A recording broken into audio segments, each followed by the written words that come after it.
Moutebouzi a pris les armes. On l'a pas laissé dire. Mais comment? Il l'a dit il l'a dit. Sur la radio Monique, il l'a dit, mais on doit le contredire immédiatement. Il ne s'agit pas d'une affaire de communauté, de coexistence de communautés. Il s'agit d'une indiscipline au sein de l'armée. À considérer que Moutebouzi est congolais, dans l'armée congolaise, c'est une question de discipline, de violation, n'est-ce pas, de consignes militaires, des violations du code pénal congolais qui appellent des sanctions exemplaires. On ne doit pas venir embrouiller les gens avec une question de cohésion des communautés. C'est faux ça. Et voilà un mensonge qui va circuler dans la communauté internationale et déterminer des solutions odieuses. Comment vous dites que c'est faux alors que des informations en provenance des Bukavu et des environs font état d'un départ massif des gens de la communauté Banyamulenge vers le Rwanda? Alors, est-ce qu'il y a quelqu'un qui les a chassés? Il y a quelqu'un qui a dit à Moutebouzi de vouloir traverser et d'aller au Rwanda? Non, des civils cette fois-là. Non, attendez, mais c'est Moutebouzi qui a commencé, oui, avec ses militaires, qui a voulu aller au Rwanda. Alors, que les autres fassent la même chose. Ils vont chez eux au Rwanda. Qui les envoie au Rwanda? Je vais vous rappeler que lorsqu'il y a eu l'ébullition à Goma du Nicaragua, les Rwandais les Congolais ont été contraints de fuir les larmes, n'est-ce pas? Ils sont allés au Rwanda. Avant même que les Niragongo ne s'éteignent, ils sont retournés au Congo, nonobstant le risque de mourir par la terre qui brûlait encore, n'est-ce pas? Par les coulées de larmes. Mais pourquoi? Parce que ce n'est pas leur pays. Je vous dis, malgré qu'ils risquaient de mourir, d'être tués, d'être brûlés vifs, ils ont préféré rentrer. Ça a été filmé, les images existent. Mais pourquoi ces gens-là, s'ils étaient congolais, sont-ils en train d'aller au Rwanda alors qu'ils ne sont menacés par personne? Donc voilà un comportement qui montre... Comment ils ne sont pas menacés? Ils sont menacés par qui? On parle des pillages à Bukavu. Les Congolais, les autres Congolais, vous avez dit de rester dans leur maison. Ils sont restés dans leur maison. Pourquoi les autres partent? C'est pour accréditer la thèse de la menace d'extermination de Tutsis. On est en train d'amener petit à petit la communauté internationale à créer ce qu'on appelle, ce que j'appelle toujours un nouveau Kosovo, une zone tampon. C'est-à-dire arriver à dire que les Tutsis sont très en danger, il faut que la communauté internationale fasse de Minembwe, parce qu'ils veulent créer un territoire de Minembwe, une zone internationale, on va protéger les Tutsis. Et finalement, on va créer, au nom de l'autodétermination, une province ou un État pour eux. Voilà les plans qui sont en marche. J'appelle les autorités du pays, les présidents publics, les parlements, le président du Parlement qui est congolais, les ministres qui sont congolais, les députés, les sénateurs, à prendre conscience de ce qui se passe et à dénoncer ça et à faire comprendre à la communauté internationale qu'en réalité, il n'y a pas un problème de coexistence de communauté. Il y a une communauté rwandaise qui est ici, que nous avons acceptée, avec qui nous voulons habiter, à condition que ces gens s'intègrent et demandent la naturalisation, respectent nos lois. Mais ces gens ne veulent pas. Dites-moi, pourquoi Moutebouzi un matin se lève et veut traverser la frontière avec un homme et armes? Non, sans craindre que les armées de l'autre côté puissent l'agresser.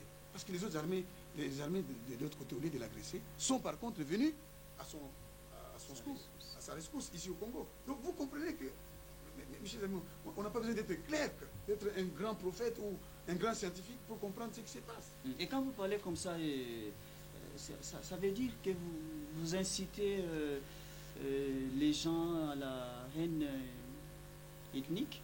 Quelle haine? Quelle haine? Moi, dans ma bouche... Quand les Congolais parlent comme ça, comme vous n'êtes pas les seuls à parler comme ça. Il y en a d'autres qui parlent comme ça? Oui, cela veut dire inciter à la haine ethnique. Qu'est-ce que c'est que l'incitation là? Il y a une définition au niveau international de l'incitation à la haine, mon cher ami. C'est la xénophobie, ça? Moi, j'ai fait une analyse. Non, il ne faut pas faire l'amalgame. Lorsqu'on n'a pas d'argument, on cherche l'insulte, on cherche des accusations gratuites. Lorsque, en France, on dit les sans-papiers, c'est une incitation à la haine. Lorsqu'on dit régularisation, c'est une incitation à la haine.